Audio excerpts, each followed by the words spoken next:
Muy buenas tardes para todos. Es un placer para mí estar en este encuentro del Congreso Internacional de Cirugía y Trauma, en donde yo como cirujano plástico les hablaré de cirugía del trauma facial. Mi nombre es Francisco Villegas. Trabajo como cirujano plástico en las entidades de la ciudad de Tuluá por más de 25 años. Y he tenido el orgullo y el honor de ser docente de la Universidad Central del Valle en su Facultad de Medicina desde sus inicios y también docente del Servicio de Cirugía Plástica de la Universidad del Valle de Cali. Hay que hacer una felicitación a los organizadores de este congreso CLASIT, agradecer a la UCEBA, nuestra Unidad Central del Valle, a ASENCOL y a CEMUSEBA, sus filiales. La UCEBA tiene su facultad de medicina, en donde ya se han formado muchos profesionales que sirven a esta región de Colombia y que también se han exportado a otras regiones del país y otros países. Me agrada mucho saber que este evento tendrá alcance internacional y que será en Ibero-Latinoamérica donde será visto. Como les decía, me enorgullece sobremanera ser parte de la formación de no sé cuántos grupos de estudiantes. Quizás algunos de ustedes se puedan reconocer en estas fotos antiguas, en donde en circunstancias a veces favorables, otras veces menos favorables, hemos tenido la fortuna de ayudar a la formación de los estudiantes de medicina como médicos integrales. Como médico integral, no podemos olvidar que la cirugía plástica juega un papel importantísimo en la atención de nuestros pacientes, en la prevención y juega un papel de importancia en la salud pública de nuestra comunidad. Desde el año 2012, en la Unidad Central del Valle, tuvimos la idea de crear un libro para que esta bibliografía, estas lecturas acerca de la cirugía plástica fueran accesibles, baratas, económicas para todos los estudiantes de medicina. Este libro no se quedó limitado a la UCEBA y adquirió alcance nacional, puesto que se publicó con el Fondo de Investigaciones Biológicas, la CID, de Medellín. En este momento hemos alcanzado nuestra segunda edición. Vuelvo y repito, un libro escrito, como bien lo dice aquí, para el médico general, para los estudiantes de la salud y para otros profesionales de la salud. Es fácilmente accesible y si ustedes quisieran escanear este código QR, encontrarán los sitios en donde está disponible, no solo para Colombia, sino para otros países. Los invito a que lo tengan presente en sus bibliotecas, o lo tengan en sus bibliotecas personales, y va a ser la base sobre la cual vamos a hablar hoy aquí. La universidad me ha dado muchos reconocimientos y me ha permitido ser parte de la formación de muchos grupos de alumnos de cirugía plástica. Precisamente por acá miren ustedes cómo nosotros como profesores tener grupos de alumnos que participan de lo que hemos creado, ese libro que yo les mencionaba, en este caso la primera edición, y otra serie de actividades en las que hemos podido participar en la formación. Aprovecho esta fotografía de acá de la izquierda para destacar al profesor Jorge Saúl García, una exportación de Colombia para España, un gran médico, un gran humanista, una persona que tiene tantos méritos que ha dado el nombre a nuestra Facultad de Medicina, Jorge Saúl García Mendieta. Comencemos entonces por definir qué es cirugía plástica y por qué la cirugía plástica tiene que ver en el trauma facial. La cirugía plástica es la cirugía de la forma. Es bastante sencillo ese concepto, cirugía de la forma. y etimológicamente se origina de una palabra griega que es plastikos, que significa moldear o formar. La mayoría de especialidades quirúrgicas se limitan por un área anatómica, por decir algo, oftalmología, otorrinolaringología, neurocirugía. Sin embargo, la cirugía plástica, su definición es esto, es la forma. De tal manera, cirugía plástica es la especialidad quirúrgica que trata la forma, es decir, las deformidades del ser humano, y no tiene límite de área corporal, en defectos congénitos, en defectos adquiridos, defectos muy graves, y entonces en ese caso se llamará cirugía reconstructiva, o defectos menos graves, con fines de embellecimiento, y entonces se llamará cirugía estética. Por eso, la cirugía estética y la cirugía reconstructiva son los dos aspectos más conocidos de la cirugía plástica. Como les decía, no tenemos un área corporal definida y podemos trabajar desde la cabeza hasta los pies. Podemos trabajar en ancianos, en niños y mujeres y hombres por igual. Algunos ejemplos, entonces, un paciente que se presenta con una quemadura eléctrica y tiene un defecto en su cuero cabelludo. Ese defecto del cuero cabelludo nos deja una exposición del encéfalo y de la duramadre aquí donde se ve, ¿sí? Toda esta zona hay que cubrirla. Y para eso nosotros como cirujanos plásticos hemos diseñado entonces esta lengua de tejidos aquí que llamamos un colgajo. Este colgajo va a girar hacia arriba para cubrir definitivamente el defecto. Entonces tenemos esta lengua acá y acá.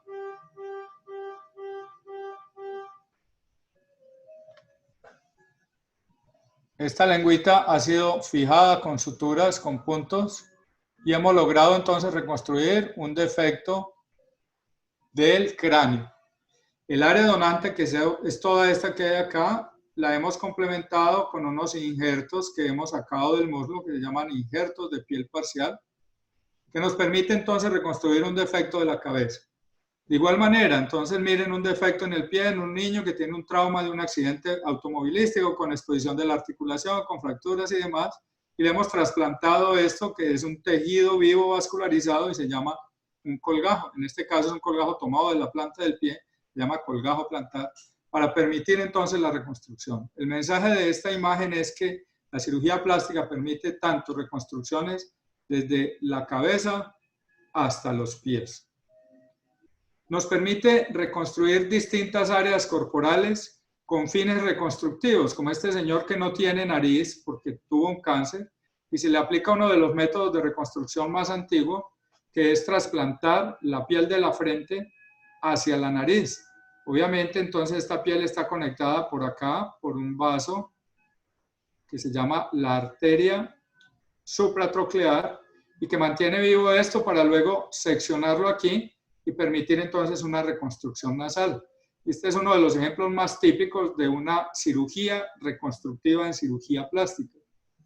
Mientras que este joven que desea mejorar la apariencia de la nariz, que quiere seguramente disminuir un poco acá su jiba de la nariz y proyectar un poco la punta, pues se le hace entonces un procedimiento de orden estético que llamamos rinoplastia. Y como en una misma área corporal, hacemos entonces una cirugía estética y una cirugía reconstructiva. Reconstructiva y estética, ambas partes de la cirugía plástica. No tenemos edad para trabajar. Y por ejemplo, este defecto congénito, que es uno de los más comunes, el labio y paladar hendido, en el que hay una hendidura del alvéolo, del paladar, del labio, inclusive una deformidad de la nariz, lo corregimos con una cirugía que se llama keiloplastia o keilorrafia.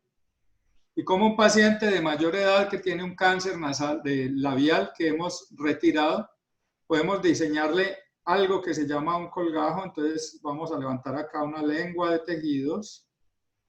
Estos tejidos se van a girar hacia acá y vamos a tener entonces toda esta posibilidad de reconstrucción que ustedes ven allí. Este es el área donante y este es el área reconstruida. Entonces no nos limitamos por grupo de edad tampoco y atendemos por igual defectos congénitos y defectos adquiridos. Esta es una imagen típica de una paciente que acude para la cirugía del contorno corporal y se le ha realizado una cirugía de las mamas que llamamos una mastopexia o reafirmación mamaria. Y le hemos tensionado los músculos, hemos retirado grasa y piel de la pared del abdomen en una cirugía que se llama abdominoplastia, que deja esas secuelas o cicatrices, que es lo normal después de un procedimiento extenso de cirugía estética como este. Y miren esta paciente que perdió su mama derecha por cáncer y le hemos trasplantado la piel y la grasa del abdomen hacia acá y hemos producido un cierre, y con unas técnicas similares a las de esta cirugía estética estamos haciendo una cirugía reconstructiva para hacer una de las cosas frecuentes en cirugía plástica, que es la reconstrucción mamaria después de cáncer.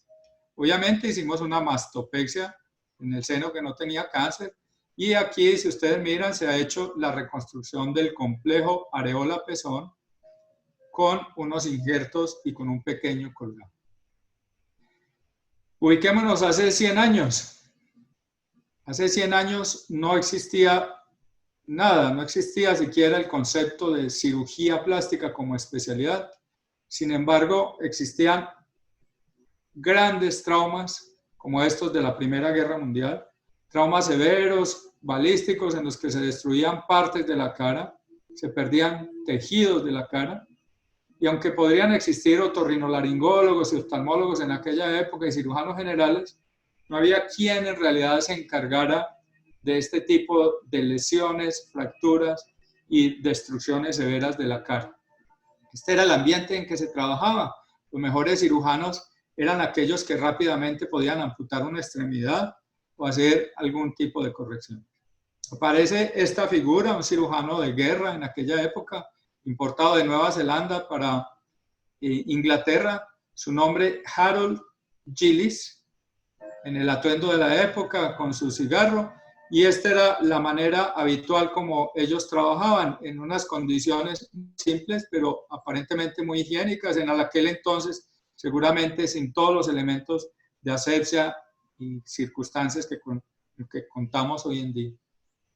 La idea es que este hombre comenzó a ingeniar una serie de técnicas que se plasmaron en un libro que se llama Cirugía Plástica Facial, escrito hace 100 años exactamente, en donde describe con gran detalle cómo reconstruía todos estos defectos balísticos de la cara, trasplantando tejidos, poniendo costillas y trasplantando tejidos de un lado a otro, como demuestra aquí en esta fotografía, en la que entonces tenemos un defecto transfixiante de la nariz, y miren cómo en detalle muestra acá que va a girar unos tejidos del borde de la herida para cerrar este orificio, y luego va a trasplantar un pedazo de la frente hacia acá con un pedículo arterial, que posiblemente en este diseño sería aquí la arteria temporal superficial,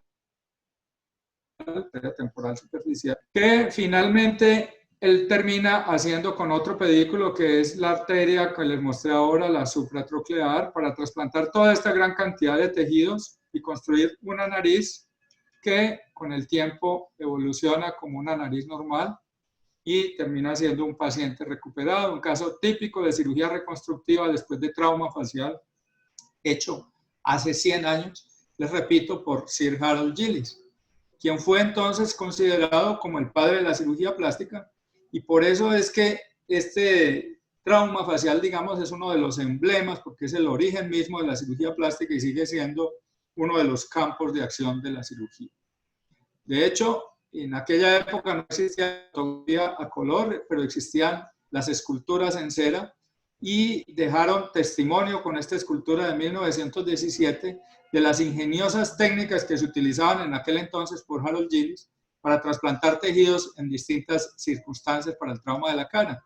Miren entonces cómo la frente la pueden separar, la dejan pegada de un pedículo y va a servir para reconstruir la nariz, o cómo pueden traer tejidos del cuero cabelludo creando estos tubos que son vascularizados, o tubos vascularizados del cuello, del antebrazo y de otras partes corporales que finalmente permitieron reconstruir muchas caras. Pero no solo caras.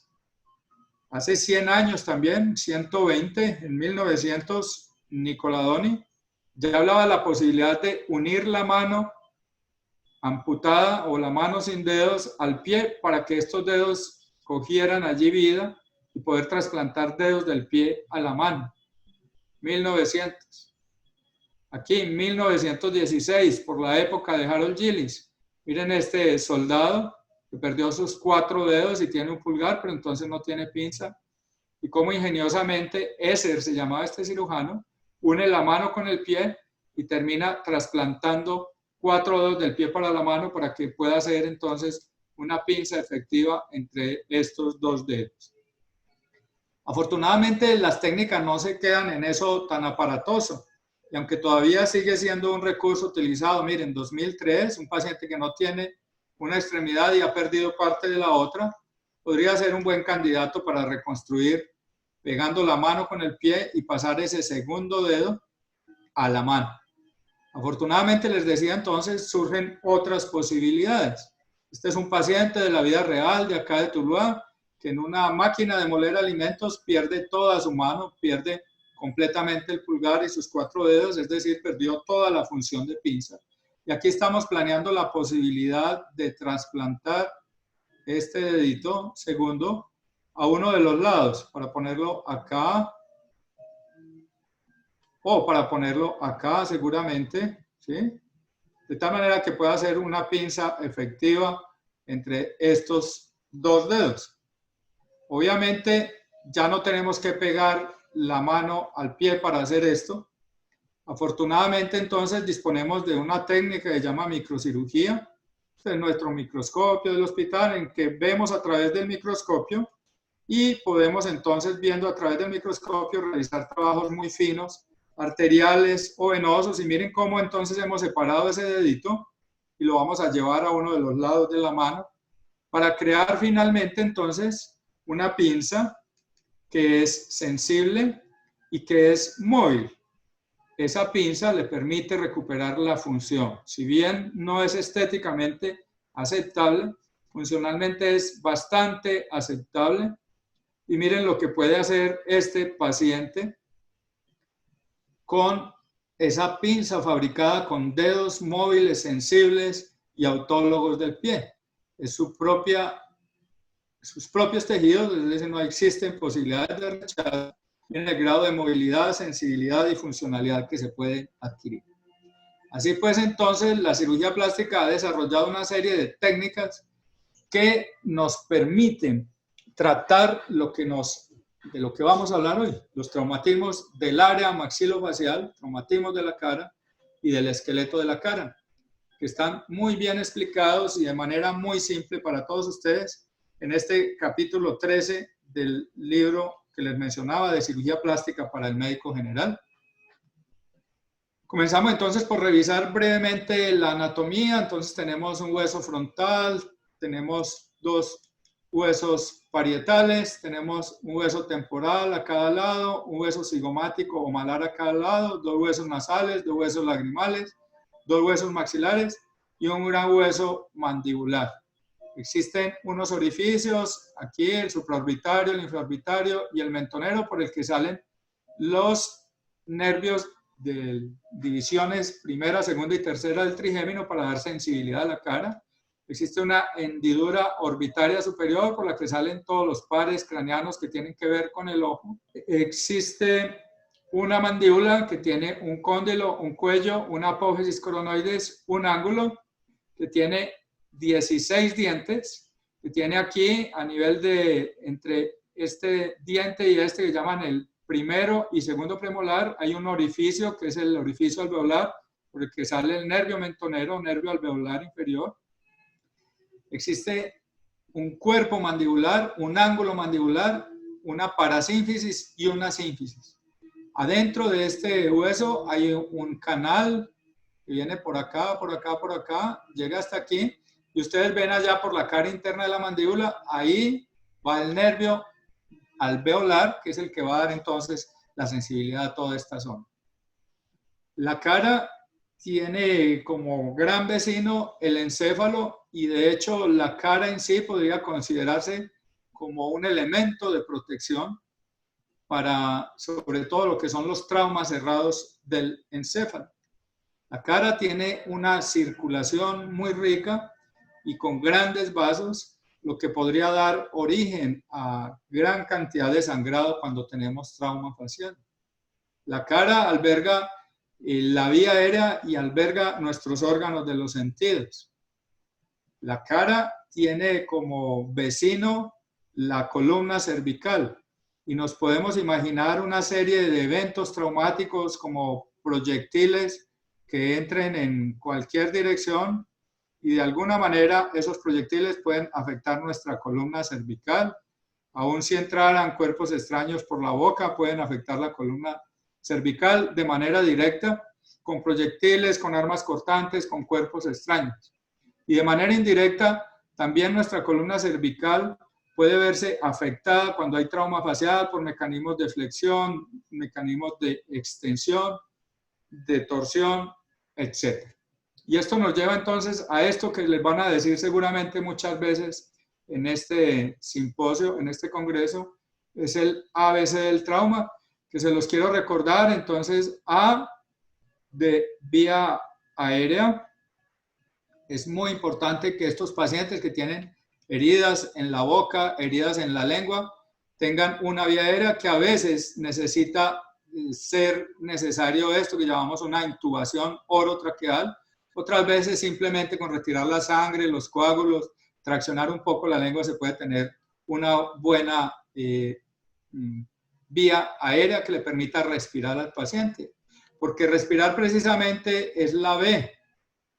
Como esto viene del inglés, entonces en inglés se escribe con esta B grande, pero en nuestro idioma lo debemos usar como mnemotecnia para ventilación.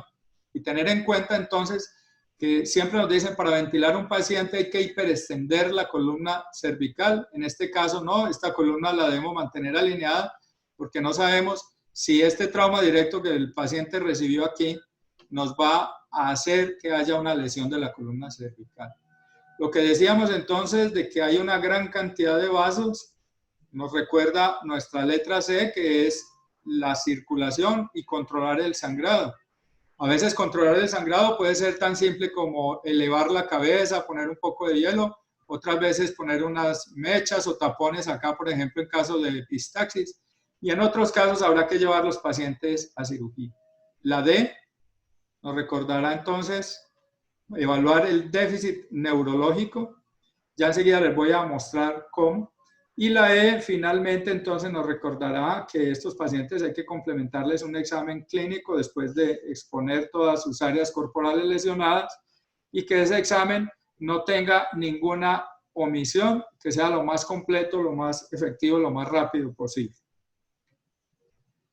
Para evaluar entonces el estado neurológico, disponemos de esta herramienta que es muy útil y muy fácil de recordar, que se llama la escala de Glasgow, en la que se evalúan tres cosas. La apertura ocular, que se evalúa con 4 puntos. Apertura ocular, ya les voy a mostrar. La respuesta verbal del paciente, que se evalúa con 5 puntos. Y la respuesta motora, que se evalúa con 6 puntos. Ustedes hacen esta suma y entonces esa escala de Glasgow da 15. Y por eso entonces cuando uno dice que un paciente tiene un Glasgow de 15, pues es un paciente que supuestamente está sin coma, está normal, mientras que un paciente que esté en Glasgow de 3 está muy mal, es un paciente que posiblemente necesite todo nuestro apoyo. Entonces, para recordar brevemente, la apertura ocular, que la evaluamos con 4 puntos, entonces el primero es que el paciente llega con los ojos abiertos, mira para todos lados, es la apertura espontánea, le damos 4 puntos. Si nosotros tenemos que decirle al señor, abra los ojos, o a la señora, abra los ojos, entonces ya perdió un puntico y ya lo calificaríamos como 3. Si cuando le decimos no abre y lo tenemos que producir un estímulo doloroso, un pellizco o algo para que abra los ojos, entonces ya tiene 2 puntos. Y si no responde a ninguno de los anteriores, entonces ya estamos hablando de que tiene 1 punto en la escala de Glasgow. Entonces, no responder con apertura ocular es un signo grave. Es un paciente que tiene un 1 por acá. En cuanto a la respuesta verbal, si el paciente llega bien ubicado en persona, tiempo y lugar, ya tiene 5 puntos, los puede ir perdiendo gradualmente. Si está desubicado, si dice palabras inapropiadas para la circunstancia, pues ya va perdiendo más puntajes. Si no es capaz de decir palabras, ya está en 2. Y si no tiene lenguaje verbal, entonces ya estaría en 1. Entonces, un paciente que no abra los ojos ni tenga ninguna respuesta verbal, por ahora lleva 2 en la escala de coma de Glasgow. La respuesta motora que evaluamos con 6 puntos, entonces le pedimos verbalmente que mueva su extremidad y lo hace. Si tenemos que hacerle producir un dolor para que mueva la extremidad y se dirija hacia la zona del dolor, entonces ya tiene 5. Si cuando producimos un dolor o un estímulo, el paciente lo que hace es alejar la extremidad de esa zona de estímulo, estamos hablando entonces de 4 puntos. Si tiene una respuesta característica en flexión, que se llama postura de decorticación, tiene 3 puntos. Si tiene una respuesta motora en extensión, que es como lo que dicen en semiología, como que si el paciente estuviera manejando la moto, entonces ya estamos hablando de un puntaje muy bajo, de 2. Y es una postura que se llama de descerebración. Y un puntaje de 1, entonces es el paciente que no tiene ya prácticamente ninguna respuesta motora posicional y que está allí simplemente flácido.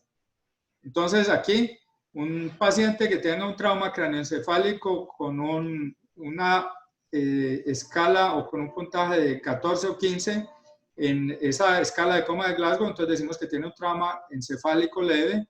Si tiene de 9 a 13, entonces tiene 1 moderado. Si tiene menos de 8, ya estamos hablando de un trauma severo.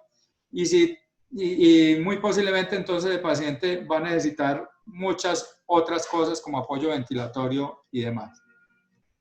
Pueden tomar una instantánea de esta diapositiva, que si la tienen en sus dispositivos móviles les puede servir entonces al momento de recordar esa evaluación neurológica del ABCD en la respuesta de trauma. Esto también está como una página copiable o recortable en el libro de cirugía plástica que les mencioné para estudiantes de la salud. En la cara tenemos entonces la mayoría, o tenemos representación de todos nuestros órganos de los sentidos y pueden estar involucrados en traumas. El ojo está protegido por la cavidad orbitaria y tiene una cantidad de estructuras que pueden verse lesionadas por el trauma. Relacionado con el ojo, pues tenemos la vía lagrimal, aquí resaltada muy bien en azul, que también puede verse lesionada en el trauma. Recordamos que la vía lagrimal, entonces, desemboca a la nariz en algo que llamamos el meato inferior, a través de este conducto que se llama naso lacrimal. Aquí hay un saco lagrimal y hay unos conductillos lagrimales que están en el fondo o llegan allí al borde de los párpados. Es asiento también de nuestro sistema de audición con las orejas que frecuentemente están involucradas en el trauma, con los conductos auditivos. Aquí hay vecindad con el oído interno y con el encéfalo y por aquí puede salir líquido cefalorraquídeo, puede salir sangre. Podemos tener aquí de vecino también la articulación temporomandibular. Recordar que debajo de la piel tenemos una serie de estructuras motoras muy complejas que nos van a mover la cara y que estas están inervadas motoramente y también sensitivamente. Motoramente, entonces, por el nervio facial, que tiene ramas para la frente, ramas para la órbita y párpados, ramas para la boca y una rama que llamamos marginal mandibular. Allí también es de importancia recordar esta estructura que es la glándula parótida y que tiene una estructura tubular de desembocadura hacia la boca que llega normalmente aquí entre el primero y el segundo premolar y se llama conducto de Stenon, para que lo tengan presente, que puede estar lesionado en heridas de la cara, en especial cuando estas comprometen un trayecto que vaya del lóbulo de la oreja hacia la comisura oral. Cualquier herida que esté en este trayecto podría eventualmente lesionar ese conducto de Stennon. No necesariamente en heridas tan complejas como esta que muestra también esta escultura en cera, representando las escenas de la Segunda Guerra Mundial y los colgajos que dijimos de Gillis, como este colgajo frontal que les mencioné, en esta arteria, este colgajo temporal que lo traen aquí para reconstruir la mandíbula, y otra serie de colgajos como este de aquí frontal para reconstruir el párpado inferior, en fin, en defectos muy complejos, en donde se pueden usar recursos también importantes como este injerto que seguramente habrán tomado de la cresta ilíaca para reconstruir un defecto de la mandíbula. En el trauma maxilofacial, entonces, lo más importante va a ser la vida del paciente, ¿sí? Nuestro paciente es lo más importante, no, es lo que debemos preservar, su vida. No nos debe importar, sí, su atención integral y sus heridas. Es verdad que este paciente tiene acá una herida severa en la cara y seguramente tendrá fracturas, pero más importante es todo este soporte vital avanzado con una cantidad de inotrópicos, de vasotrópicos, de transfusiones, de reposición de líquidos, de sangre, miren, para mantener la vida, como muy importante también, pues mencionábamos inicialmente la vía aérea. Entonces, cuando hay una escala de coma de Glasgow baja, ese paciente va a necesitar todo este montón de cosas para poder sobrevivir. Y por eso muchas veces, entonces, estos pacientes con traumas complejos tendrán que ser atendidos en unidades complejas. Para recordar entonces, hasta aquí, debemos tratar de definir cuál de las urgencias de cirugía plástica facial se considera como una urgencia inmediata y cuál es una urgencia diferible. Inmediata es la que hay que atender ya, sin más espera. Es el paciente que llega a las 2 de la mañana y a las 2 de la mañana hay que atenderlo, porque si esperamos hasta el cambio de turno a las 7 de la mañana, ya ese paciente posiblemente perdió la oportunidad de hacerle la reconstrucción. Y el paciente diferible es aquel que puede esperar, digamos, el domingo en la tarde hasta el lunes que llegue un cirujano plástico que esté disponible a atenderlo, porque la mayoría de servicios de urgencias en donde ustedes van a atender el trauma facial no tienen cirujanos plásticos las 24 horas. Entonces es importante que ustedes aprendan a distinguir cuáles son las urgencias inmediatas. Una urgencia inmediata que hay que atender a cualquier hora es aquella que tiene obstrucción de la vía aérea. El paciente tiene una gran herida de la lengua está desplazada hacia la faringe y le obstruye, ese paciente va a necesitar un tratamiento sin diferimiento, una atención inmediata. Ese paciente puede necesitar una traqueostomía o mínimo una intubación o cualquier ayuda. El paciente que tiene un sangrado masivo, que está perdiendo su volemia por una herida de la cara, puede necesitar que se le haga un taponamiento nasal, que se le haga una sutura de heridas, una ligadura de vasos, una ligadura de la carótida, o qué sé yo. Ese paciente tiene que atenderse como urgencia inmediata. Un paciente con una herida grave, muy grave, como las que ustedes se puedan imaginar y que pronto vamos a mirar ahorita, en especial si son heridas con fracturas, es muy probable que tenga sangrado masivo y obstrucción de la vía aérea. Ese paciente también necesita una atención inmediata. El paciente que tenga una amputación de una parte corporal, por ejemplo, el cuero cabelludo, la nariz, los labios, las orejas, y estas partes puedan ser utilizadas como partes reimplantables, ese paciente necesita una atención inmediata. Y de la misma manera, el paciente que tiene una amputación o una avulsión dental, en el que es probable que podamos reimplantar esos dientes, necesita una atención inmediata, no diferible. Todos los otros traumas faciales que no cumplan con estos requisitos pueden esperar una muy buena oportunidad de tratamiento cuando haya disponibles todos los especialistas. Un ejemplo, entonces, este paciente tiene obstrucción de la vía aérea porque la lengua estaba metida, la lengua que aquí le señalé con esta L, estaba metida dentro de la faringe, y esta lengua además está amputada, está prácticamente pendiente aquí de un pequeño pedículo, es una lengua que no va a sobrevivir. Esa lengua la tenemos que retirar de la vía aérea, y la vía aérea la tenemos que poner un tubo para que haya una ventilación. Sangrado masivo, la lengua sangra mucho y los vasos de la cara de este paciente sangran mucho.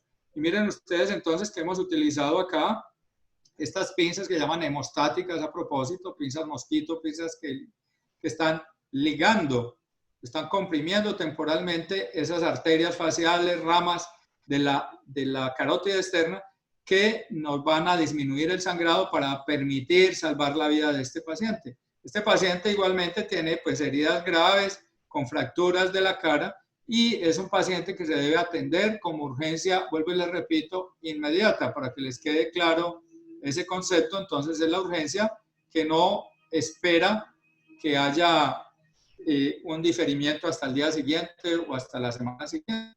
Ese paciente entonces aquí, para propósitos demostrativos también, le hicimos una reparación de ese conducto de Stenon, ¿sí?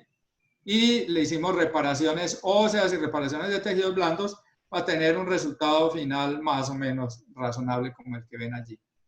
La amputación de partes faciales, que ya les decía ahorita, entonces es otra cosa que no es diferible, y entonces nos presentan pacientes como este, que le muerden la nariz y la escupen, y entonces ese paciente es posible que se presente a nuestro servicio de urgencias con una parte amputada, y eso es una urgencia no diferible. Lo mismo va a pasar con partes amputadas de distintas partes del cuerpo.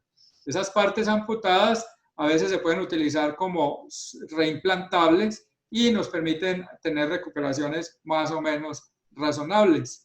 Como en este paciente, entonces, hemos reimplantado esta orejita y finalmente tenemos un aspecto razonable. Lo mismo que el que les mostré de la nariz. En otros casos, pues simplemente no se puede reimplantar, pero es bueno tener la parte amputada por si se llegara a tener la posibilidad de reimplantación. ¿Qué van a hacer entonces ustedes cuando tengan en trauma un paciente que le falta una parte corporal? A los del equipo de emergencias, a los bomberos, le van a pedir que recupere esa parte, que vaya al sitio del accidente y la traiga. A veces la traen espontáneamente. La van a lavar muy bien, esa parte amputada, la lavan bien, la ponen en unas gasas humedecidas con solución salina, y luego las ponen en una bolsita impermeable, la cierran, y esa bolsita impermeabilizada la van a meter en agua con hielo, no en hielo directamente. Esa bolsita la van a marcar muy bien, porque estas bolsas rojas a veces se confunden con bolsas de desechos biológicos o con bolsas de patología, y esta bolsita bien marcada o una recipiente de lo que llamamos aquí copor o una neverita puede ser entonces enviada con el paciente bien diligenciada la marca y bien claramente qué es lo que va allí. Decíamos que otra urgencia no diferible entonces es la amputación dental. Los dientes también se deben recuperar de los sitios de accidente, y esto es una cosa que dicen típicamente que se deben conservar en leche, pero no hay necesidad. Puede ser en solución salina y un poco de enfriamiento. Los dientes también se deben lavar, pero no demasiado exhaustivamente, porque pierden entonces su ligamento periodontal y pierden la posibilidad de reimplantación. Entonces ese caso es este. El paciente se lavan muy bien los dientecitos, se reposicionan, se fijan en posición, y existe alguna posibilidad de que haya integración. Mientras más grande el paciente, es decir, mientras mayor edad, mientras más cerrado esté el ápice dental, menos posibilidad hay de que el diente sobreviva como un diente vivo, pero todavía puede seguir sobreviviendo como un diente muerto que podría mantenerse allí en ese espacio. Decíamos entonces que la E es la exposición y el examen físico del paciente. Lo más importante y lo que he visto yo en todos estos años es que el médico de urgencias frecuentemente omite lesiones muy graves de los pacientes, y debemos evitar eso. Entonces, para eso les propongo que dividamos metodológicamente la cara en 3 tercios, tercio superior, medio e inferior, y que dividamos nuestro examen en inspección, palpación Y el otro que sería auscultación, aquí en la cara no tiene lugar, entonces sería básicamente evaluar la función de cada uno de esos 3/3. Vamos a mirar algunos ejemplos a ver si lo comprendemos.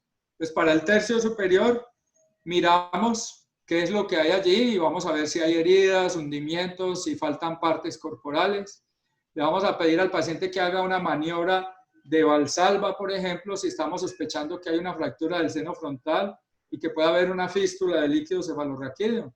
Y es así como en este caso, entonces ven ustedes, hay una salida de un material líquido con sangre que característicamente deja estas manchas en las que se ve una parte sanguínea y luego una zona húmeda en las servilletas o en los pañuelos, muy característica, y es porque el paciente entonces tiene algo que se llama una rinoliquia, que es el escape del líquido cefalorraquídeo a través de una fístula del líquido cefalorraquídeo por una fractura de la pared posterior del seno frontal, como ven en esta escanografía en un corte axial, en donde esta parte negra que se ve acá es todo aire dentro del encéfalo. Recuerden que el líquido cefalorraquídeo se debe ver grisecito.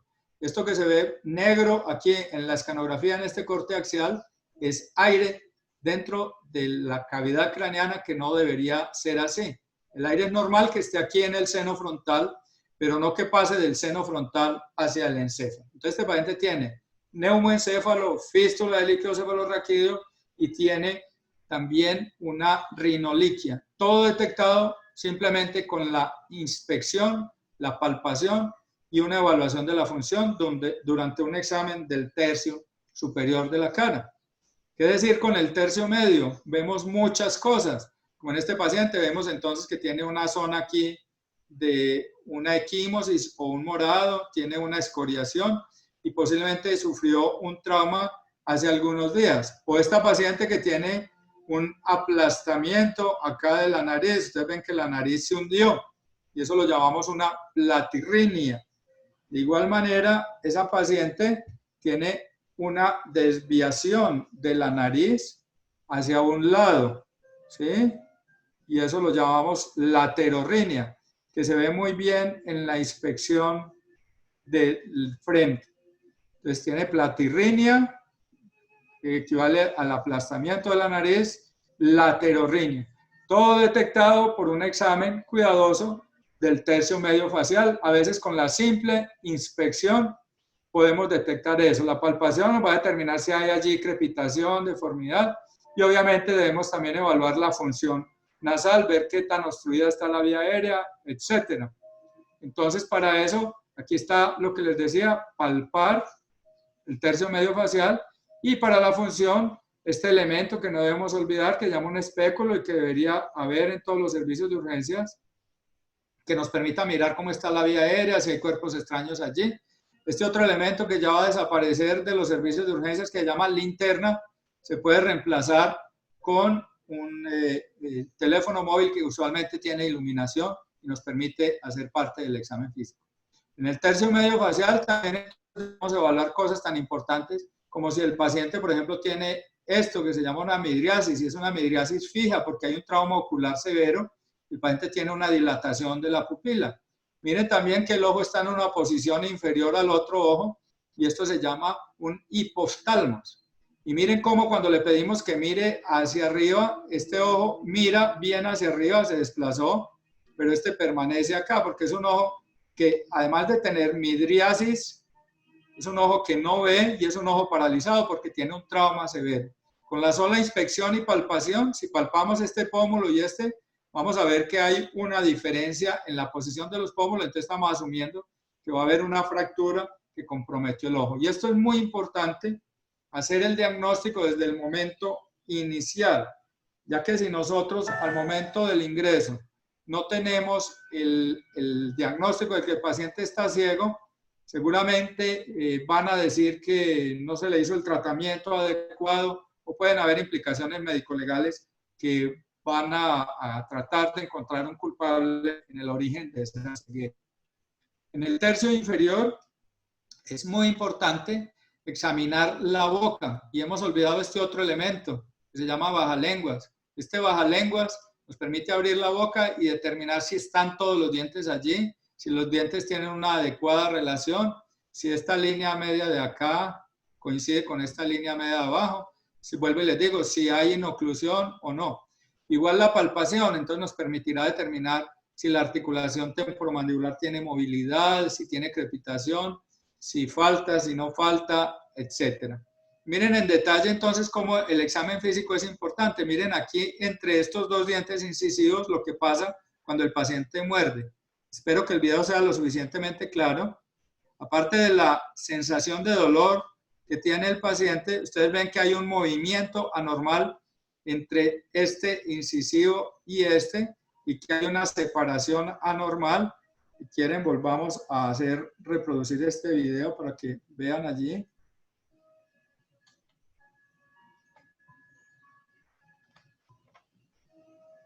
Bueno, el movimiento, disculpen que no lo puedo hacer mover, el movimiento anormal entre este diente y este sugiere que hay una fractura aquí en esta zona, y llamamos entonces una fractura sinficiaria mandibular. Ahí está, miren bien.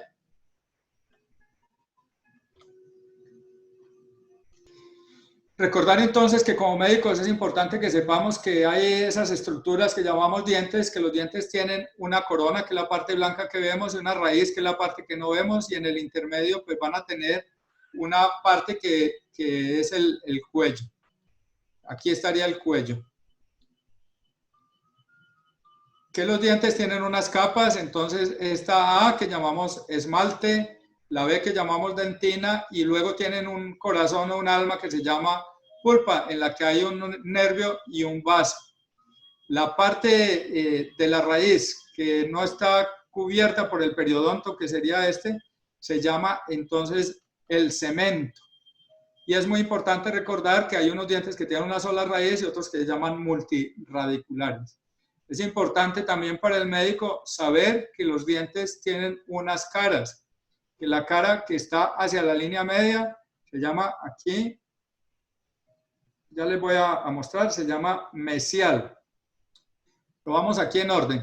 Entonces la que está hacia el lado del labio se llama vestibular labial. Si está en la parte del carrillo, entonces se llama vestibular bucal. Si está hacia el paladar, se llamará entonces palatina. Si está hacia la parte donde muerde el diente, entonces se llama cara oclusal. Si esa diente, estamos hablando de la cara que queda alejada de nosotros, es decir, la que está hacia la garganta, entonces se llamará distal. Si está cercana a nosotros la cara de este diente, si está aquí hacia nosotros, entonces se llamará, aquí como dice el número 6, si ven, mesial.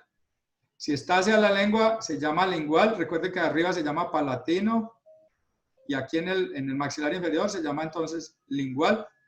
Y si es la cara oclusal de un diente incisivo, entonces se llamará incisal. Es importante tener esto porque seguramente podremos tener que interconsultar a los odontólogos y debemos decirle cuál diente es el que falta, qué diente es el que está fracturado, ausente. Para eso entonces hemos dividido los 32 dientes, recuerden que es lo que tenemos, 32 dientes, 16 arriba y 16 abajo, y cada cuadrante de estos tiene 8 dientes. ¿Listo? Los cuadrantes los numeramos entonces, el de arriba a la izquierda, el 1, el de arriba a la derecha, el 2, a la derecha nuestra, digo, o sea, a la izquierda del paciente. El de abajo lo llamamos 3 y lo llamamos 4. Y los dientes los vamos a numerar desde el centro hacia afuera, como el 1, el 2, el 3, el 4, el 5, el 6, el 7, y en este caso el 8, que todavía no ha salido porque está, digamos, una cordal o un molar incluido. De tal manera que el nombre completo de cada diente entonces es, por ejemplo, para este es el 11, ¿sí? Y para este que todavía no ha salido acá sería el 18. En el lado de abajo entonces lo mismo, este sería el 38 aquí, que en este caso no ha salido, y este sería el 48. Muy bien, entonces ya sabemos cómo se llaman los dientes. Ya sabemos cómo se llaman los huesos y ya podemos hablar entonces con propiedad en un examen físico, en una historia clínica de una determinada lesión ósea. Pasamos entonces a, después de tener examen físico, tener un paciente estable y demás, hacer la evaluación radiológica. Esta es la radiografía, digamos, más simple que existe. Es una radiografía que se toma con el paciente como si uno se estuviera mirando en un espejo y tuviera la nariz y el mentón apoyado contra un espejo. Y se llama una mentonasoplaca o placa de Waters. A mí me sirve para recordar que la mandíbula se ve como si fuera una W, entonces por eso yo me acuerdo que es Waters. Pero es una radiografía muy útil para evaluar el tercio medio de la cara y las órbitas. Uno comienza entonces a mirar allí varias cosas y les voy a mostrar acá que uno puede mirar, por ejemplo, el dorso de la nariz, se ve muy bien, ¿sí? Y puede mirar el reborde orbitario y uno ve que se va allí en continuidad todo el reborde orbitario, ¿sí? Y que uno puede hacer lo mismo en el otro lado y que puede formar entonces allí como unas gafitas. Si uno ve esas gafas, las ve simétricas, entonces uno asume que no hay una lesión grave. Sin embargo, observen que acá está un poquito más oscuro que acá, es decir, aquí hay más radiolucidez que acá. A lo mejor entonces este paciente tiene un trauma de este lado y por acá hay edema, por decir algo. ¿Listo? Lo mismo vamos a mirar entonces acá. Recuerden, el antro maxilar está lleno de aire, el aire se ve negro en la radiografía. Y observemos este antro maxilar que está neumatizado y este está con algo adentro. Entonces sugiere que aquí puede haber algo, ¿sí? Un trauma. Si miramos por acá por el reborde externo de la órbita y nos venimos bajando por acá por este hueso que dijimos que se llamaba malar cigomático y seguimos por esta parte de ese hueso que se llama arco cigomático y nos venimos acá y entramos a algo que llama la articulación temporomandibular y nos devolvemos por aquí. Si ustedes miran bien, aquí se ha formado como si fuera un pequeño elefante, ¿sí? Si aquí le dibujamos el ojito y esta es la oreja del elefante, aquí estaría la boca. Entonces tenemos un elefante que debemos buscar siempre en esta radiografía de Waters y vemos que aquí también está el elefante en este otro lado. Entonces este paciente no tiene fractura del pómulo, no tiene fractura de la nariz, no tiene fractura de la órbita, tiene unos cambios de opacidad aquí, lo que sugiere que es solamente un trauma de tejidos blandos, valorado en esta radiografía que dijimos que se llamaba entonces Waters. ¿Listo? Que también es una mentonasoplaca. Y aquí está la representación como se las puse en el libro. SM quiere decir seno maxilar, y miren que aquí está entonces más neumatizado, aquí está la figura del elefantico, aquí vemos otras estructuras como esto que se llama celdilla semoidal, el seno frontal, y la W que nos recuerda lo de Waters. Pero miremos aquí entonces, vemos aquí, vamos a dibujar el borde externo, aquí llegamos a la trompita del elefante, nos vamos acá, por la trompa del elefante, aquí está la oreja del elefante, que equivale al seno maxilar. Aquí está la órbita que dijimos ahora. Y aquí entonces ya nos venimos y aquí ya empezamos a ver como que esto está raro, ¿sí? Vemos que aquí hay como algo raro, ¿sí? Y entonces ya perdimos allí esas gafitas y aquí no hay ningún elefante, aquí es puros pedazos, ¿sí ven? El elefante se destruyó y entonces esto ¿qué sugiere? Que existe una fractura del pómulo o del hueso malar que compromete la órbita y que compromete el seno maxilar. Y si nosotros miramos aquí bien juiciosamente, vamos a ver algo que se llama un nivel hidroaéreo. ¿Por qué? Porque hay sangre aquí dentro de ese antro maxilar que se debería ver así. Entonces esto es una fractura del tercio medio facial y así es como está representado en el libro para que lo busquen. Entonces es una fractura muy desplazada del hueso malar o el pómulo para que no se dejen confundir con esa radiografía que dijimos que se llamaba Waters o mentonasoplaca. Para el tercio inferior es de mucha utilidad esta fractura, esta radiografía, que es muy barata, que se llama una panorámica y que da gran detalle de la anatomía. Entonces recordemos, articulación temporomandibular, esta es la parte temporal, esta es la parte del cóndilo mandibular, aquí está algo que llamamos la apófisis coronoides, esto aquí se llama ángulo mandibular y esto se llama rama mandibular. Esta parte de acá se llama cuerpo mandibular, aquí está el orificio mentonero por donde está saliendo ese nervio dentario inferior, nervio alveolar, que entró por acá. ¿Sí? Entró por la cara interna de la mandíbula y se vino por este canal que también ven acá, muy bien, ¿sí? que cruza toda la rama y todo el cuerpo mandibular. Ven exactamente entonces la anatomía de los dientes y ven que aquí falta un diente, ¿sí? Y que falta otro diente, ¿sí? Esos dientes se evolucionaron y que aquí hay un diente que tiene una fractura que compromete esta cavidad que llamamos cavidad pulpar. Entonces este diente, recuerden que este es el cuadrante 1, este es el 2, este es el 3 y este es el 4. Entonces ya vamos a escribir en la historia clínica que este paciente tiene una avulsión o arrancamiento o falta el diente que dijimos ahora se llamaba 11 o incisivo central superior. Le falta el 12, incisivo central superior derecho, y tiene una fractura a través del cuello o una fractura porque le falta aquí esta partecita que vimos que llamaba la corona, una fractura coronal, perdón, este se llama el 21, ¿sí? No 12, ¿listo? Y este tiene entonces una fractura coronal del 22, ¿sí? ¿Claro? Es posible que aquí esté faltando también el 23 o el canino de este lado en este trauma. Ustedes miran de paso que hay aquí entonces un 28 que está incluido, es una muela del juicio que no ha terminado de nacer. Esta radiografía es de tremenda utilidad y es muy barata y muy fácil de obtener, pero nuestros pacientes de trauma pues posiblemente no los podamos trasladar hasta una unidad odontológica a hacerles esto, porque la radiografía se toma de pie y es una radiografía que toma múltiples proyecciones sobre una placa y por eso pues esta noticia. La que sí hacemos regularmente es esta que se llama una tomografía y es una tomografía que inicialmente la llamábamos TAC. ¿Por qué? Porque era de cortes axiales. Esto es un corte axial. Actualmente la tomografía tiene cortes coronales, sagitales y otra serie de cortes, entonces por eso se llama tomografía computada simplemente o tomografía multicorte. Y aquí ustedes ven entonces, aquí hay neumatización, se ve negro el aire, aquí no hay neumatización, aquí hay un reborde alveolar, aquí ya hay un reborde orbitario, aquí hay pérdida de ese reborde orbitario. Ven que aquí hay una órbita más o menos definida con unas celdillas semoidales y ven que aquí esas celdillas semoidales están perdidas. Aquí hay neumatización y aquí no hay neumatización. Aquí hay un piso de la órbita y aquí lo que vemos es un fragmento grande de tejido óseo metido dentro de la órbita. De paso podemos mirar que adentro hay un contenido orbitario. Entonces ustedes ven, aquí posiblemente hay un cortecito que muestra el ojo. Aquí posiblemente este cortecito corresponde al nervio óptico.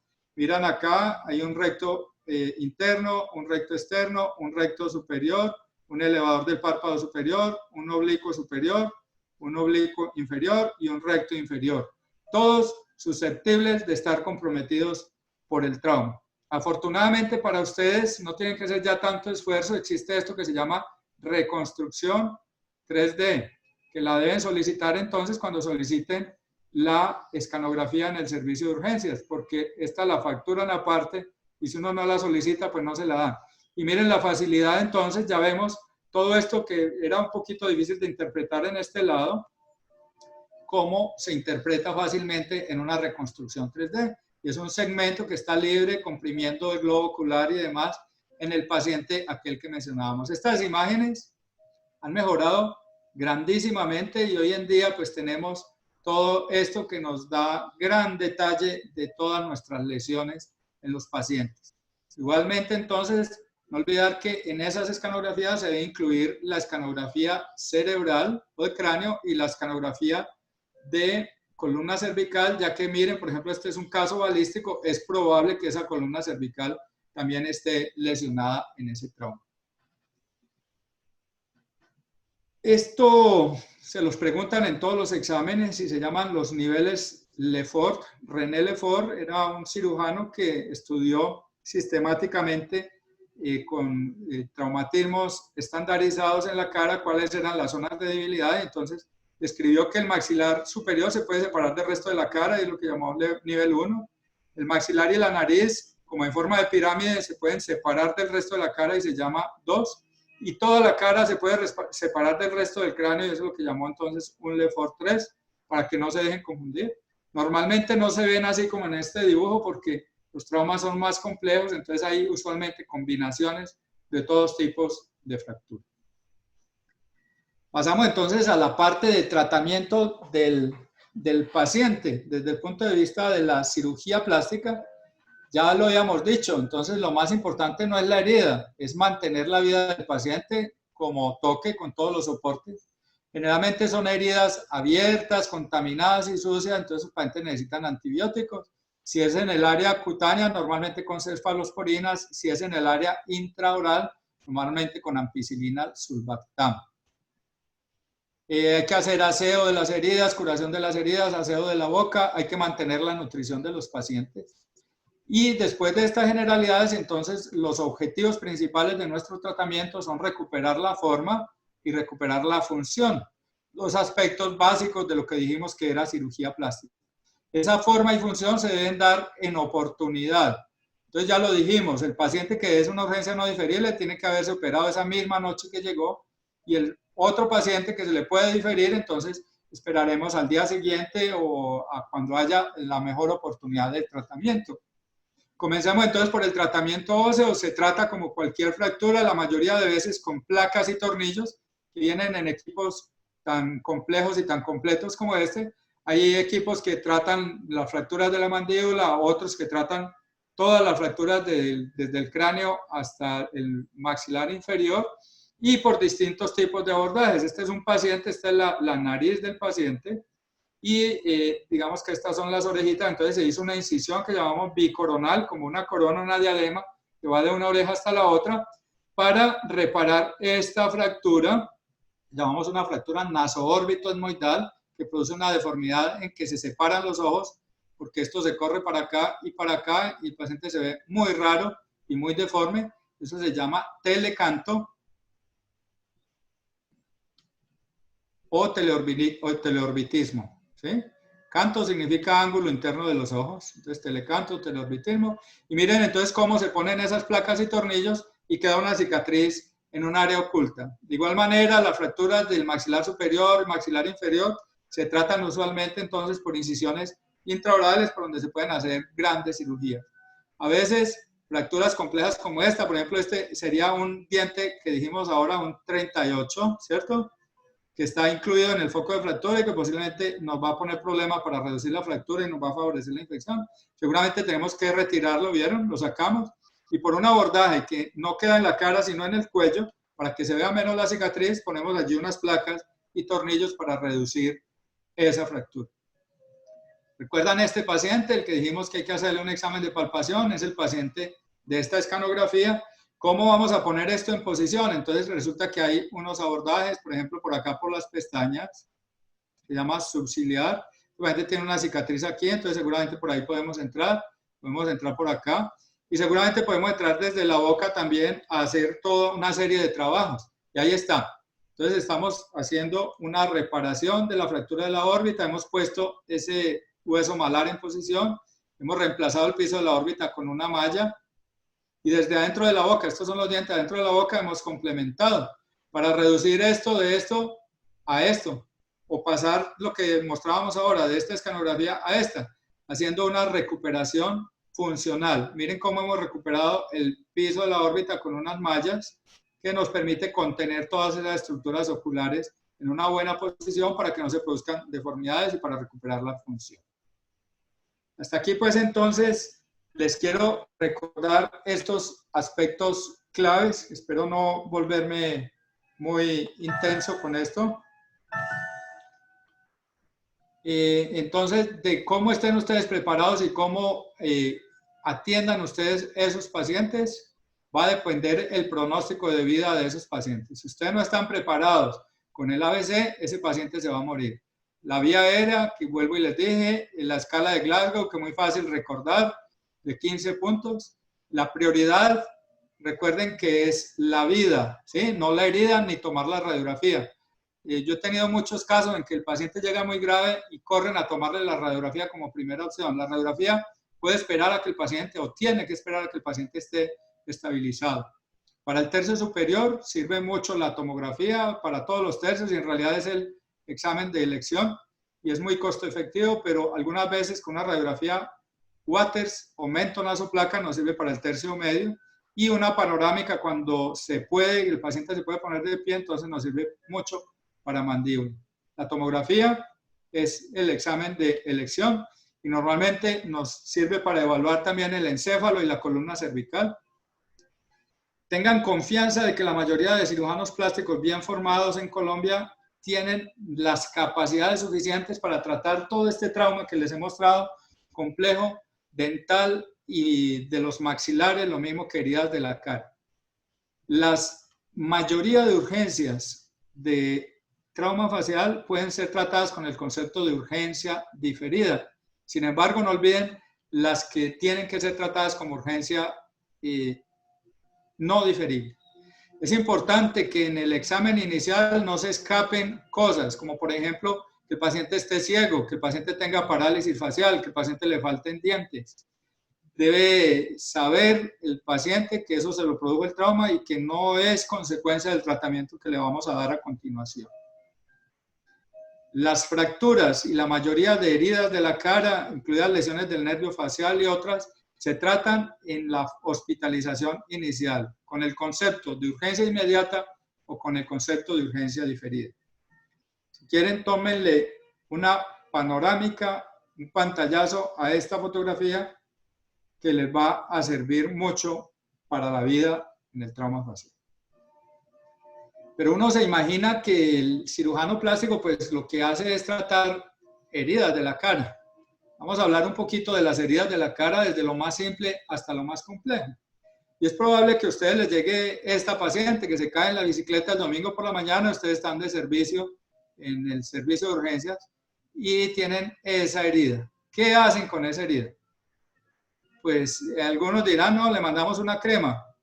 Pero no, en realidad esa herida necesita antibióticos, esa herida necesita que se le produzca un tratamiento que llamamos lavado y desbridamiento. Miren que hemos retirado toda una serie de cuerpos extraños, de arena, de pedazos de llanta, de hierba, o todo lo que haya ahí, con un bloqueo muy simple de anestesia local. Y como hay una disrupción ahí de la continuidad de la piel, ponemos unos puntos de sutura. Esa paciente luego, con un tratamiento adecuado, termina con una cicatriz poco visible. Si lo hubiésemos dejado así, lo más seguro es que el resultado hubiera sido similar a este. Como esta pobre paciente en la que no le hicieron un lavado y una limpieza, entonces tiene ahí pedazos de llanta y se produce esto que llamamos un tatuaje, ¿sí ven? Tiene cuerpos extraños, entonces se producen infecciones crónicas de esa herida que terminan en una deformidad muy seria, que a veces necesita un tratamiento más definitivo para poder mejorar un poco esa cicatriz. Pero ese mismo domingo se cae ya en la moto entonces un paciente y tiene un trauma mayor. Ustedes vieron que la otra paciente fácilmente uno determinaba que era una lesión de espesor parcial, es decir, no se comprometía toda la piel y quedaba piel debajo sana que va a permitir un mecanismo de cicatrización por epitelización. Aquí es un defecto de espesor total, entonces seguramente habrá que correr tejidos de la vecindad para poder cerrar esta herida, técnica que llamamos como colgajo. Y seguramente aquí sí se van a tener que ayudar de un cirujano plástico que efectivamente lleva al paciente a cirugía y entonces produce ese cierre primario directo que va a dejar también cicatrices, pero con un resultado más o menos razonable. Aumentando entonces un poquito en complejidad, tenemos este otro paciente en el que ya ven ustedes que hay una pérdida franca de tejidos, en la que ya no nos van a llegar los tejidos, entonces tendremos que acudir a otras técnicas como esta, que es poner un pedazo de piel que tomamos en este caso de la región de atrás de la oreja para que se parezca más y vaya a quedar con menos cicatriz. Y podemos aumentar todavía el nivel de complejidad más. Este paciente recibió una herida por arma de fuego y tiene una pérdida de la mandíbula, pérdida de tejidos de la boca, pérdida de tejidos de la cara y del cuello. Entonces seguramente habrá una técnica de cirugía plástica que nos mejore esto.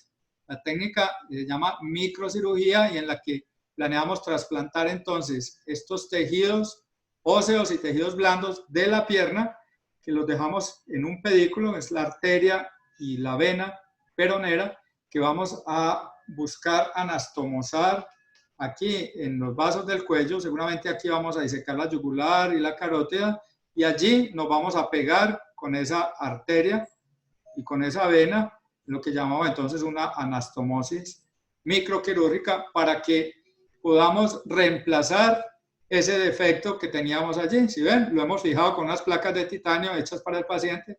Aquí está la arteria y la vena peronera que vamos a pegar a los vasos del cuello para finalmente entonces tener esto que nos permitió recuperar esta lesión tan severa que había para el paciente. Miren que hemos alineado los dientes, hemos recuperado la oclusión y hemos reemplazado la mandíbula que faltaba para un trauma muy severo. Técnicas de diferente nivel que ya ustedes sabrán entonces cómo ir aplicando para sus pacientes. Hay un tipo de lesión bastante frecuente en nuestros pacientes de trauma de la cabeza que se llama escalpe. El escalpe es la abulsión del cuero cabelludo. El cuero cabelludo normalmente entonces se puede despegar desde el cráneo directamente, esto es el periósteo, esto es un escalpe subperióstico, pero frecuentemente se despega por arriba del periósteo. Me pidieron que les recordara esta palabra clave que es importante para la evaluación de su asistencia y es escalpe 20, así tal cual para que la mencionen. Quiero recordarles una mnemotecnia que les va a servir para recordar las capas del cuero cabelludo. Cuero cabelludo en inglés se dice scalp. Voy a escribir aquí hacia abajo, scalp. ¿Listo? Y nos sirve para recordar entonces de afuera hacia adentro las capas del cuero cabelludo. Esta primera partecita que vemos acá corresponde a la S porque es skin. ¿Sí? Que así se dice en inglés, piel. Esta C equivale a este tejido celular subcutáneo, que es el que está inmediatamente debajo de la piel, celular subcutáneo. Esta A corresponde a la aponeurosis. También le decimos galea, que es este tejido fuerte que hay aquí, ¿sí? Aponeurosis o galea aponeurótica, que es por donde normalmente se despega el escalpe, que seguramente es una palabra originada como un anglicismo de scalp. La L es ese tejido areolar laxo, una babita que hay entre el periósteo, que es este, ¿sí? Y este que ya sería el hueso. Entonces, el tejido areolar laxo, el periósteo, y si le quisiera, pudiéramos poner una O aquí, que es el cráneo o la bóveda craneal. No olviden entonces la palabra clave que les van a preguntar, escalpe 20. Se pueden encontrar con lesiones tan monstruosas como estas. Tenemos un vecino en el trauma facial que es el encéfalo y los traumas pueden ser de tan alta energía que hasta arranquen el cuero cabelludo y el cráneo, no solo el cuero cabelludo. Obviamente este paciente necesita la participación de un neurocirujano que nos va a ayudar a reparar esa lesión en el lóbulo frontal, la dura madre, a separar la cavidad nasal del encéfalo. Hicimos un cierre primario de las heridas por parte de cirugía plástica, hicimos una reparación por acá de la vía lagrimal, ustedes van a ver, pero ¿qué vamos a hacer con ese segmento óseo? No lo podemos poner porque esto está infectado, está comunicado con la nariz y vamos a tener problemas. Y si lo descartamos, vamos a quedar con un gran defecto. Entonces planeamos sembrarlo temporalmente en una zona más limpia, como el abdomen de este paciente, lo que llaman una marsupialización. Aquí está el paciente con su bóveda craneana acá, con sus ojitos, su naricita, la bóveda craneana, como la enterramos allí, y vemos que hay un aplanamiento de la frente. Obviamente entonces resulta muy claro que unos meses después venimos, abrimos otra vez el defecto, aquí están los bordes de todo ese defecto óseo, sacamos el hueso del abdomen y lo ponemos en posición y hemos recuperado esa frentecita acá, dejando una morbilidad de una cicatriz bastante razonable. Esta es una mordedura por perro, es bastante frecuente y ahora en la pandemia, con la convivencia con nuestros animales, es bastante frecuente. Y miren cómo entonces también produce un escalpe o una avulsión de cuero cabelludo, aparte de otras heridas faciales. Por alguna razón se nos ha enseñado que las mordeduras de perro no se suturan, pero yo no puedo dejar a esta niña sin suturar. Esta es una urgencia relativamente no diferible, en la que el paciente, además del estudio para accidente rábico, es decir, puede llegar a necesitar vacuna antirrábica, inclusive suero antirrábico si es del caso, necesita antibióticos, generalmente ampicilina sulbactam, que cubren la flora de la boca del perro, y necesita una muy buena limpieza quirúrgica y obviamente esas heridas se pueden suturar. Frecuentemente estos pacientes evolucionan sin infección desde que se les haga el tratamiento adecuado, una muy buena limpieza quirúrgica, y las cicatrices terminan siendo bastante razonables. Y aquí entonces les quiero recordar este aspecto que llamamos clave, y es que las mordeduras humanas, aunque no lo crean, son frecuentes. Las mordeduras animales sí se pueden suturar, sí. Se suturan siempre y cuando se laven adecuadamente y se les dé un tratamiento antibiótico. Lavar adecuadamente es lavar mucho, es aspirar la herida, retirar cuerpos extraños, retirar todo.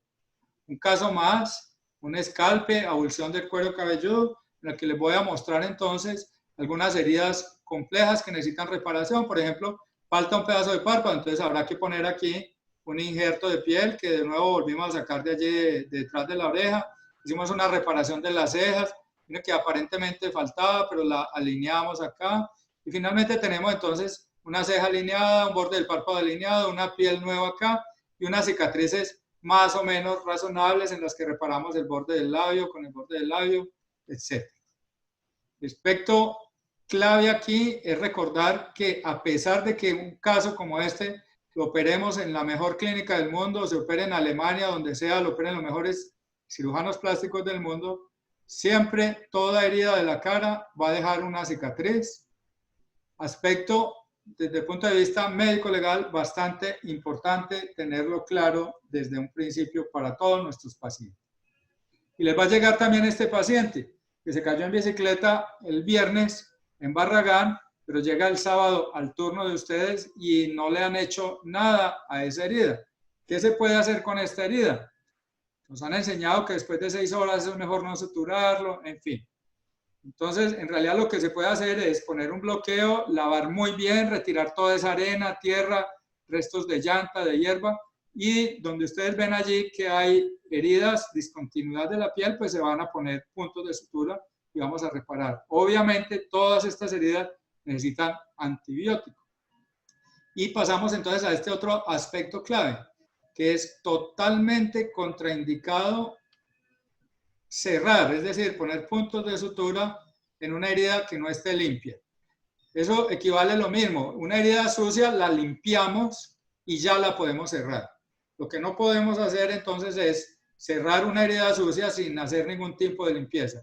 Pero si hacemos una limpieza adecuada, así de radical como ven aquí, podemos entonces proceder a hacer el cierre de la herida.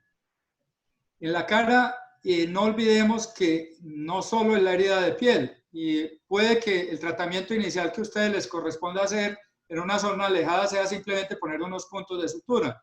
Pero este paciente, no olvidemos que debajo hay una serie de estructuras muy importantes, como eso que le estoy dibujando allí en amarillo, que corresponden, por ejemplo, al nervio facial. Recuerden que por aquí está el agujero estilomastoideo, donde sale este séptimo par, o nervio facial, que es distinto al otro que salía por acá ahora, que es el quinto par, ¿sí? Y que este tiene que ver con la motilidad de la cara. Y recordemos también que con un examen de la función le pedimos al paciente que arrugue su cara, que eleve las cejas y vamos a ver claramente que hay una parálisis del lado afectado. No olvidamos también entonces que ahí debajo de esa piel hay una estructura que es la glándula parótida y que esa glándula parótida drena por un conducto que se llama de esternón a la boca. Y que ese conducto de esternón también lo podemos examinar por un examen intraoral. Entonces miramos aquí directamente y aquí entre este diente, que es el 24 y el 25, hay una cosa que es esta carúncula, que ven muy bien allí, y si miraran muy bien, aquí hay un orificio que es por donde desemboca ese conducto de esternón, que se puede canalizar con esto. Es una sonda de Bowman, es un poquito más especializado, no es para ustedes en urgencias, pero que nos sirve entonces para determinar, miren cómo esa sonda pasa de adentro de la boca, aquí, a afuera de la boca, porque aquí está seccionado el conducto de esternón. Y ese conducto de esternón hay que repararlo. Aquí ya está reparado, ¿sí?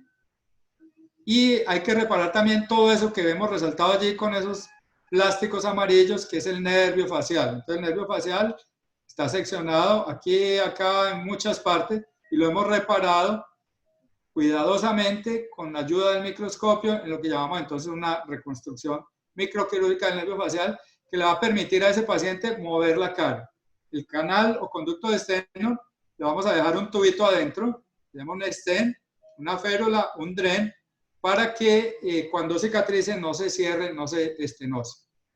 Entonces, como corolario y como aspecto clave, es que no pensemos en las heridas de la cara como heridas de piel, sino que pensemos que hay una serie de estructuras subyacentes muy importantes que pueden estar lesionadas y que no debemos omitir su diagnóstico durante el examen inicial. Puede que esta lesión por rasguño, la niña dice que la arañaron en el colegio y que tiene una heridita del párpado, pero si ustedes miran bien en detalle y examinan bien ese ojo, van a ver que este en realidad es el ángulo interno del ojo y que aquí está la vía lagrimal amputada, porque esta niñita se arrancó ese párpado desde acá y que esto no lo podemos dejar así, esto hay que llevarlo a cirugía y repararlo. Ese párpado hay que llevarlo otra vez hacia allá, la vía lagrimal hay que canalizarla para que quede permeable finalmente, como ven allí, cuando hagamos el examen y ese paciente no sufra entonces de algo que llamamos luego epífora, que es la salida involuntaria de lágrimas permanente en ese paciente si no se le hubiese reparado esa vía lacrimal. Entonces es importante que esas lesiones, por ejemplo, que fue una lesión personal en el colegio durante una agresión, queden documentadas. Si es posible tomar fotos, yo sé que ya todos ustedes pueden tomar fotografías y si esas fotografías se pueden anexar a la historia clínica, mejor y nos sirve como protección médico-legal. Las zonas especiales que se pueden afectar por heridas en la cara son múltiples. Por ejemplo, los párpados, entonces hay que descartar que haya lesión ocular y este paciente necesita valoración del oftalmólogo. Pero obviamente entonces el cirujano plástico podrá reparar esa lesión, reparando muy bien el borde palpebral, etc. En esta fotografía hay un error, a ver si alguno de ustedes piensa que es.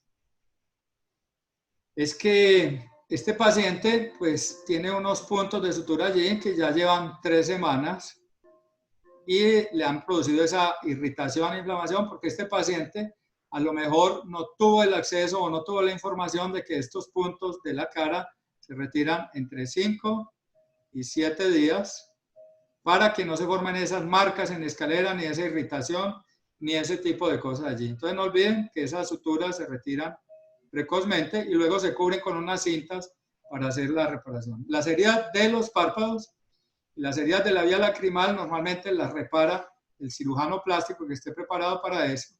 Pero obviamente este ojito lo tiene que evaluar un oftalmólogo que algunas veces también tiene las habilidades para hacer esas reparaciones de las heridas. Todas esas heridas con implicaciones médico-legales, es mejor que ustedes no las traten solos, que decidan un tratamiento conjunto con las especialidades pertinentes. En este caso entonces con el oftalmólogo y con el cirujano plástico.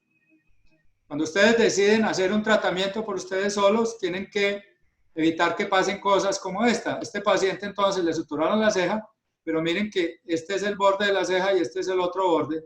Y cuando este debió haber estado unido con este, en realidad lo que dejaron allí fue un escalón. Entonces hay que tener bien en cuenta, ustedes pueden hacer este tipo de suturas y las van a hacer adecuadamente en el servicio de urgencia. Seguramente el tratamiento tendrá que ser multidisciplinario. Como en este paciente que ustedes ven, hay una herida que penetra allí al cráneo, que penetra aquí al ojo, que daña la vía lacrimal, que produce una serie de lesiones en las que seguramente el cirujano plástico tendrá que ver, pero también el oftalmólogo y el neurocirujano. Y entonces el neurocirujano viene y hace una craniectomía, o sea, retira un pedazo de cráneo y por ahí se hace la reparación de la dura madre.